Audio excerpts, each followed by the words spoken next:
Good morning, everybody, or whatever time it happens to be when you are watching this video. I'm making it in the morning, so I'm saying good morning. This coming week in our Equip class, we're going to be talking about the books of Job and Psalms.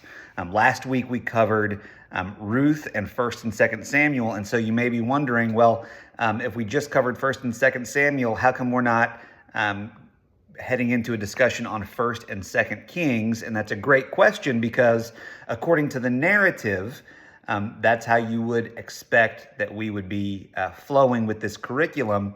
But there's a good reason why we're going to pause, press pause on the narrative for the Equip class, the narrative of the Old Testament, and spend some time in the wisdom literature. And the reason for that is this.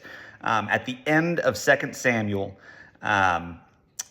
David is on the throne, and we not only is David on the throne, but we've heard about his entire kingship, and it is beginning to wind down, and the reins are about to be handed off to Solomon. And before we get into Solomon's reign and the reign of the rest of the kings, I think most of us know what kind of generally happens there is that the kingdom begins to kind of go off the rails a little bit. And the reason that happens is because the kings who come after David and Solomon, for the most part, are not seeking God in the way that David was. Flawed as he may have been, same with Solomon, flawed as he may have been, they both sought God and his wisdom. The reason we're going to pause and spend some time in the wisdom literature is because these 5 books, Job, Psalms, Proverbs, Ecclesiastes, Song of Solomon, these are the books that God wanted his kings to be formed by, informed by, and formed by. He wanted them to be saturated in the wisdom of Job and Proverbs and Ecclesiastes. He wanted them to be living lives of worship, like we see in the Psalms. He wanted his kings to be familiar with the artistry that we see in Song of Songs. And so we're going to pause before we talk about the rest of the kingdom, and we're going to spend a few weeks looking at the wisdom literature. This Sunday, we're going to be taking a look specifically at Job and Psalms. Now, most of you know the basic outline of the book of Job. Job is a righteous man. Satan, the adversary, approaches God and says, hey, I think that the only reason that Job worships you is because everything's going great for him. And so let me mess with Job's life a little bit. And God says, okay, I know Job, I trust Job, and I know that he will continue to worship me even if the circumstances of his life go wrong. And that's what happens. Satan takes everything away from Job. God lets it happen, and Job continues to worship the Lord. There are times when Job gets angry at God. There are times when Job doesn't understand what's going on, but he continues to trust and worship the Lord. Most of the time, whenever we think about Job and whenever we preach about Job, the number one theme that we attach to in this book is the idea that just because circumstances in my life are going really, really bad doesn't mean it's because I've done anything wrong, right? Job was a righteous man, and yet still these bad things were happening to him.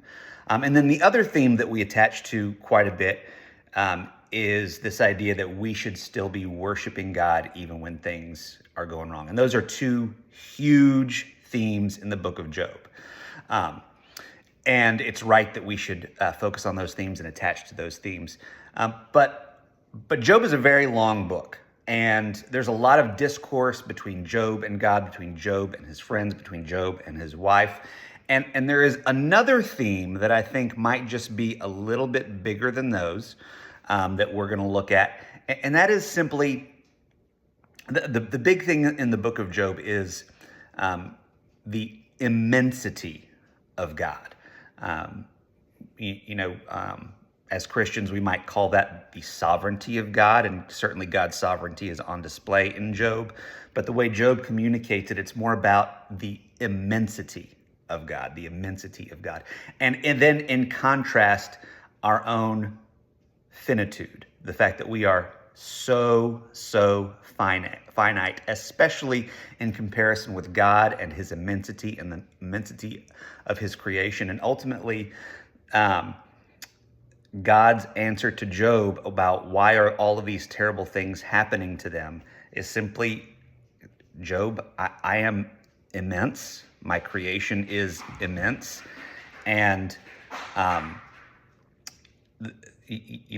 I could explain to you why all of these bad things are happening, but because of your finitude, because of your finiteness, even then you may not understand, right? And so it's just about coming to terms with our own smallness when compared to God's immensity, right? So that's the big takeaway from the book of Job. We're going to talk a lot about that this Sunday.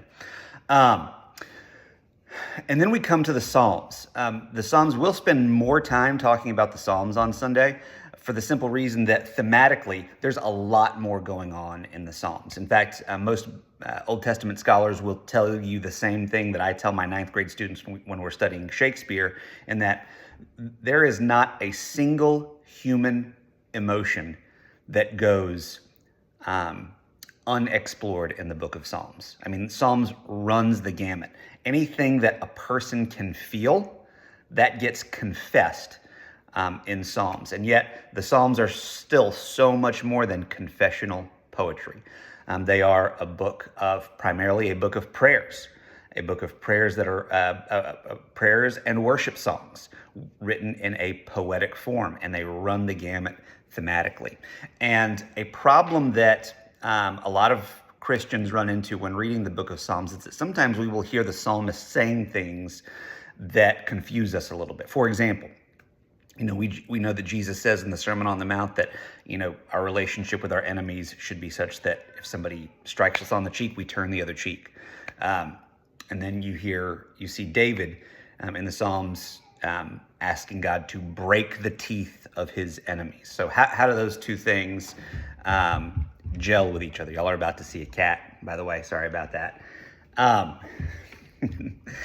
It becomes a lot more easy to understand once we realize that a lot of what's going on in the Psalms is confessional poetry.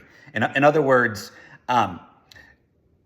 David, or whoever the psalmist is that's writing that particular psalm, is confessing to God how they feel. They are confessing to God their state right now. And whether that state is correct or not, it is redeemed in the fact that the psalmist's relationship with God is such that he feels the freedom to just really lay it all out on the line and be vulnerable with God and tell God exactly how he's feeling.